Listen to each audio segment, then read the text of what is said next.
नमस्कार, मैं अर्चना और आप देख रहे हैं हंगामा टाइम्स। हंगामा टाइम्स जिस तरह का आपको दिखाता है राजधानी में क्या खास हो रहा है, तो वहीं पे आपको दिखाता है आर्य समाज। चाहे इंदिरा नगर हो, चाहे आपका सदर हो, चाहे आपका कहीं का भी आर्य समाज, उसका वार्षिक उत्सव किस तरीके से मनाया जाता है। तो इस समय हम लोग जो है सदर कैंट में है, जहाँ पे आर्य समाज का वार्षिक उत्सव मनाया जा रहा है। हमारे साथ डॉक्टर निष्ठा जी हैं, तो उनसे हम बात करेंगे कि आर्य समाज को और आगे बढ़ाने के लिए आगे की ओर क्या उनकी नीति रहेगी और किस तरह से लोगों को एकजुट करने के लिए वो अपना कार्य आगे से आगे बढ़ाती रहती है। तो मैम, आपका स्वागत। मैं डॉक्टर निष्ठा विद्यालंकार आर्य समाज की अंतर्राष्ट्रीय वैदिक प्रवक्ता हूँ और इस समय वर्तमान में 2-3 दिन से लगातार आर्य समाज कैंटोनमेंट में आर्य समाज का वार्षिक उत्सव चल रहा है।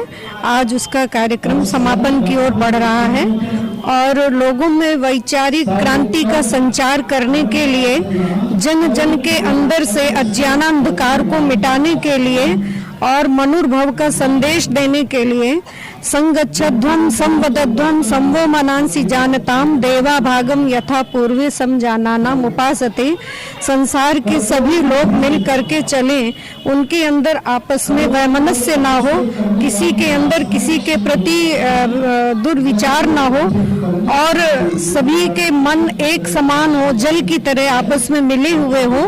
तो ये संदेश देने के लिए आर्य समाज ये वार्षिक उत्सव और जो सत्संग समारोह आदि आयोजित करते हैं। मनुर्भव का संदेश सर्वोपरि संदेश है, क्योंकि अगर ये संदेश आज चाहे वो मुस्लिम वर्ग है, ईसाई वर्ग है, यहूदी वर्ग है, कोई भी वर्ग है, आज जो एक देश दूसरे देश के रक्त का प्यासा बैठा है, एक देश दूसरे पर आक्रमण करने को तैयार बैठा है और एक दूसरे से जो वैमनस्यता है, एक दूसरे के प्रति जो कटुता है, आज मनुष्य को मनुष्य ही नहीं समझ रहा है, शत्रु की दृष्टि से देख रहा है। ये आज जो दुनिया में तमाम प्रकार की हाहाकार त्राहिमाम मची है और अवेद का ये संदेश मनुर्भव यदि व्यक्ति अपने जीवन में फॉलो कर ले, आत्मसात कर ले, उसको एकीकार कर ले, तो आज पूरे देश की ही नहीं अपितु पूरे विश्व की समस्याओं का निदान हो सकता है। कृण्वन्तो विश्वम आर्यम हमारे देश का आदर्श वाक्य है। ऋषि दयानंद ने अपने जीवन में वैदिक सिद्धांतों और आदर्शों को अपने जीवन में अपना ले, तो दयानंद ने जिस प्रकार से आर्य विचारों की इस बगिया को महकाया, अपने त्याग, तपस्या, ब्रह्मचर्य और वेदादि सत्य शास्त्रों के विचारों के द्वारा, तो हमारा भी कर्तव्य है कि हम ऋषि के सिद्धांतों पर चल करके इस संपूर्ण वातावरण को महका दें और सारे संसार को वसुधैव कुटुंबकम, उदार चरिता नाम तो वसुधैव कुटुंबकम, अपने मन में, वाणी में, व्यवहार में परोपकार की भावना को लेते हुए सारे संसार को आर्य बनाएं। यही आर्य समाज का उद्देश्य है। जिस तरह से हम आपको दिखा रहे हैं आर्य समाज सदर का आज वार्षिक उत्सव मनाया जा रहा है, तो हमारे साथ में आचार्य जी हैं, तो उनसे बात करेंगे आज के कार्यक्रम। तो आपका स्वागत है। आपका भी बहुत हृदय से स्वागत है। जिस तरह से लोग, जैसे कुछ लोग पूजा करते हैं, कुछ लोग यज्ञ करते हैं, लोगों ने अलग अलग भगवान को बांट दिया, तो इसके बारे में क्या कहें? देखिए, परम पिता परमात्मा तो एक है, प्रकृति एक है, जीवात्मा एक है और ये तीनों। परम पिता परमात्मा सर्वज्ञ है, जीव अल्पज्ञ है और प्रकृति जड़वत है। परम पिता परमात्मा जीवों को बड़ा स्वाभाविक ज्ञान दे, थोड़ा सा पशुओं को स्वाभाविक ज्ञान देता है और परम पिता परमात्मा जीवों को निमित्त ज्ञान प्राप्त कराता, थोड़ा सा ज्ञान उनको है। तो परम पिता परमात्मा सर्वज्ञ है और सर्वज्ञ होने से ही वो सर्वशक्तिमान है, वो किसी का कोई सहारा नहीं लेता। इस प्रकार के आयोजन करने का उद्देश्य कि वर्तमान समय में भौतिक विज्ञान बड़ा तेजी से बढ़ रहा है, लेकिन जिस तरह से लोगों में अशांति है, जिस तरह से लोगों में समस्याएं हैं, तो इस आध्यात्म के पथ पर चढ़ने से लोगों को निश्चित रूप से वेद की शिक्षा प्राप्त होगी। लोग ईश्वर को मानेंगे, ईश्वर के स्वरूप को मानेंगे, वास्तविक पूजा की पद्धति करेंगे और निश्चित यत्र नार्यस्तु पूजन्ते रमन्ते तत्र देवा की भावना को चारों ओर फैलाएंगे। यही मेरा। बहुत अच्छा विस्तारण करा आपने। तो आप क्या कहेंगे सर, आज जिस तरीके से सदर में जो है वार्षिक उत्सव मनाया गया आर्य समाज का? वार्षिक उत्सव हम लोग प्रतिवर्ष मनाते हैं। पीछे दीवार में लिखा है कृण्वन्तो विश्वम आर्यम, लिखा है ना, तो हम आर्य थे हम भारतवासी आर्यत्व तो भूल गए हैं, उसे हम गांव-गांव, मोहल्ले-मोहल्ले जाके जन जागरण करते हैं। और जो आपने अभी ये प्रश्न किया कि भिन्न प्रकार के लोग विभिन्न प्रकार के भगवानों और गुरुओं को मान रहे हैं और आर्यत्व और वेद भूल चुके हैं, तो हम घर घर जज के उनको हम अपने आर्य बनने की विधि बताते हैं और कहते हैं वेद पढ़ो। वेद ने क्या कहा है? पहली बात है कि हम कौन हैं? तो उसका जवाब वेद देता है, सो मैं उस परम पिता परमात्मा की ही संतान हूँ, उसके पुत्र और पुत्रियां हैं। इस नाते हम सबको प्रेम से रहना चाहिए। हमारा एक रिश्ता है, वैवश्विक रिश्ता, क्योंकि परमपिता परमात्मा ने ही हमें बहुत अच्छे हमने कर्म किए होंगे तो मानव बनाया है, और मानव बन के हम पशुवत जीवन जी रहे हैं, भिन्न भिन्न कबीलों में बंटे हुए हैं। इन कबीलों को हमें छिन्न भिन्न करके एकता में पिरोना का काम ये आर्यत्व करता है।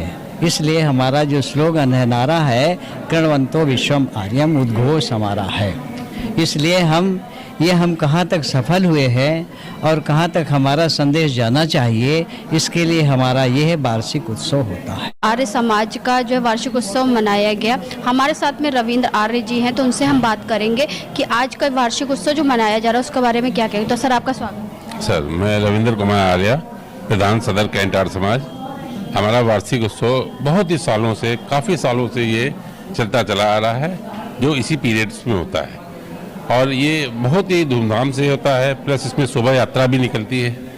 आज तीसरा दिन है, लास्ट दिन। इसके बाद इसका प्रसाद लंगर चलता है। तो उसके बाद बहुत ही खुशी के संग जो आए हुए अतिथि होते हैं उनको प्रोत्साहित किया जाता है, और सदर की जो हमारा माहौल है उसमें हम लोग एक नए तरह से नई उनको भावनाओं को प्रेरित करते हैं। ये बताइए कि कितने 4 दिवसीय कार्यक्रम था आपका, 30 तारीख से शुरू हुआ? हाँ जी, ये क्या था सर? इसमें 3 दिवसीय था। इसमें भजन भी था, प्लस हमारे दूर दूर से आए हुए प्रवचन देने वाले लोग भी आए थे। इस समय हमारे साथ में जुड़ रहे आचार्य विष्णु दत्त मित्र वेदार्थी जी हैं, तो उनसे हम बात करेंगे। आज जिस तरीके से सदर कैंट में आर्य समाज का वार्षिक उत्सव मनाया गया, तो पिछले विगत कितने सालों से वो इस आर्य समाज में जुड़े हुए हैं और आर्य समाज को बढ़ाने के लिए उनकी क्या नीति है। तो सर, आपका स्वागत। नमस्ते जी, मैं आर्य समाज से विद्या काल से जुड़ा हुआ हूँ। गुरुकुल झज्जर, गुरुकुल महाविद्यालय ज्वालापुर आदि से मैंने शिक्षा प्राप्त की है, वेद वेदांगों का अध्ययन किया है, और इस समय लेखनी और वाणी से सनातन धर्म का प्रचार करता हूँ। सनातन ईश्वर को कहते हैं, आत्मा को कहते हैं, प्रकृति को कहते हैं, और परमात्मा का ज्ञान जो वेद है वो वाणी भी सनातन है। तो आर्य समाज के माध्यम से हम सनातन वैदिक धर्म का प्रचार प्रसार करते हैं, जिससे कि सारे मनुष्यों को आर्य अर्थात श्रेष्ठ बना सकें। तो सर, ये बताइए, जिस तरीके से कुछ लोग भगवान को बांटने की कोशिश करते हैं, कुछ पूजा में जो है जोर देते हैं, कुछ यज्ञ में जोर देते हैं, तो उसके बारे में क्या कहेंगे? देखिए, भगवान एक है, वेद कहता एकम सत, वह सत्तावान परमात्मा एक है। अब उसको बांटने का कारण बांटने वालों की अज्ञानता है। जैसे कोई व्यक्ति किसी को जानता नहीं है तो उसको तो बांटेगा ही, लेकिन परमात्मा से मिलने का रास्ता भी एक है, और वो है योगाभ्यास। यम, नियम, आसन, प्राणायाम, प्रत्याहार, धारणा, ध्यान, समाधि, ये इन सबको मिला के हम योगाभ्यास कहते हैं, जिसको संध्या भी कहते हैं। तो इसके द्वारा ही परमात्मा की प्राप्ति होती है। जहाँ तक बात है देव यज्ञ हवन की, तो हवन से हमारा भौतिक पर्यावरण शुद्ध होता है, और वेद मंत्रों के पाठ करने से हमारी आंतरिक मन की शुद्धि होती है, क्योंकि मन तो पवित्र विचारों से होता है। तो वेद के विचार पवित्र हैं, तो उनसे मन भी पवित्र होता है, आत्मा की भी उन्नति होती है, ईश्वर की स्तुति, प्रार्थना, उपासना भी होती है। इसलिए संध्या और हवन ये दोनों अध्यात्म के मार्ग हैं। तो सर, हाल ही में बलिदान दिवस भी मनाया जाएगा, तो उसकी क्या तैयारी रहेगी? स्वामी श्रद्धानंद जी महाराज, जिन्होंने गुरुकुल कांगड़ी स्थापित किया, उनका पहला नाम मुंशी राम था। उनके अंदर अनेक दुर्व्यसन थे, लेकिन महर्षि दयानंद जी के सत्संग से और उनके ग्रंथ सत्याप्रकाश के अध्ययन से उनके जीवन में क्रांतिकारी परिवर्तन हुआ और उन्होंने आर्य प्रतिनिधि सभा पंजाब में और गुरुकुल कांगड़ी में और सारे भारतवर्ष में बहुत कार्य किया। अंततः उनको शुद्धि आंदोलन के कारण एक दुष्ट अब्दुल रशीद नामक व्यक्ति ने छुरा घोंप करके हत्या कर दी। तो ये दिन बलिदान दिवस के रूप में मनाया जाता है। केवल लखनऊ में ही नहीं बल्कि संपूर्ण भारतवर्ष के नगरों में ये दिवस बलिदान दिवस के रूप में मनाया जाएगा और विदेशों में भी मनाया जाएगा। तो हमारे साथ मंत्री कृष्णानंद जी हैं, जिन्होंने 30 तारीख, 1 तारीख, 2 तारीख, 3 तारीख यानी कि 30 से लेकर के 3 तारीख 4 दिवसीय जो कार्यक्रम था उसकी जिम्मेदारी बाखूबी निभाई। कहते किसी भी राज्य का जो मंत्री होता है उसके ऊपर सारे कार्य की जिम्मेदारी होती है, तो वही जिम्मेदारी आर्य समाज सदर की दी गई है कृष्णानंद जी को। तो सर क्या कहना चाहेंगे? आपने कहा कि सारी जिम्मेदारी कृष्णानंद पर है, तो ऐसा नहीं है। कृष्णानंद जी के साथ पूरी टीम रहती है तभी कोई कार्यक्रम सफल होता है। जरूर है कि कोई आगे बढ़ता है, लेकिन आगे तभी बढ़ते हैं पीछे लाइन होती है। तो हमारे जितने भी पदाधिकारी हैं सब सहयोग करते हैं। वार्षिकोत्सव हमारा हर वर्ष होता है और सिर्फ इसलिए होता है कि सत्य को लोगों के बीच जाने दें, और इसीलिए ये हर बड़े बड़े उपदेशक बुलाते हैं, आते हैं, लोगों को ज्ञान बांटते हैं। बस तभी है जब वो ज्ञान हम अपने अंदर उसको जीवन में उतारें तब असली उसका फल मिलता है। साथ ही आर्य समाज से कई ऐसी चीज़ें कही गई हैं जो कुछ लोगों को, धर्म लोगों को, जो जिन्हें संप्रदाय कहते हैं, धर्म नहीं कहा जाता उनको कुछ हो सकता है बुरी लगी हो। तो जो लोग भी चाहें जिस चीज़ के मतलब जो उनको खराब लगा कि हमारे धर्म के विरुद्ध किया है, तो वो आर्य समाज के विद्वानों से कभी भी संपर्क कर सकते हैं। वो उनके पूर्णतः संतुष्ट करने की कोशिश करेंगे। आर्य समाज केवल धार्मिक संगठन नहीं है, परिवार, समाज, राष्ट्र की बात करता है। उसी में धर्म भी शामिल होता है कि राष्ट्र का धर्म सर्वोपरि होता है।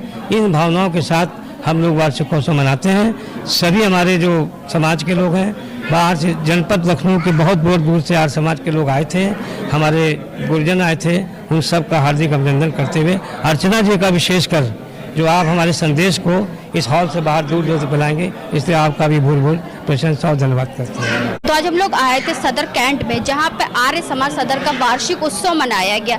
30 तारीख को जो यात्रा निकली थी उसमें भी लोग सम्मिलित हुए हैं। फिर 1 तारीख, 2 तारीख और 3 तारीख को जो यज्ञ के साथ शुरू हुआ और भोजन के साथ इसकी समाप्ति भी होगी। तो यहाँ पे आए हुए सैकड़ों लोग जो थे, सैकड़ों के तादाद में थे, तो उनसे हमने बात करी कि आर्य समाज को बढ़ाने के लिए उनकी और क्या नीति रहेगी, किस तरह से आर्य समाज का संदेश पूरे जगत में पहुंचेगा और पूरे राष्ट्र में, पूरे विश्व में पहुंचेगा। तो इसी के साथ मैं अर्चना आपसे इजाज़त लेना चाहूंगी। धन्यवाद। बने रहिएगा हंगामा टाइम न्यूज चैनल के साथ। हंगामा टाइम्स की तमाम खबरों को देखने के लिए हंगामा टाइम्स को सब्सक्राइब कर लीजिए और बेल आइकन दबा लीजिए। अगर आपको ये वीडियो अच्छा लगा हो तो लाइक बटन प्रेस कर अपनी प्रतिक्रिया हमारे कमेंट बॉक्स में देना मत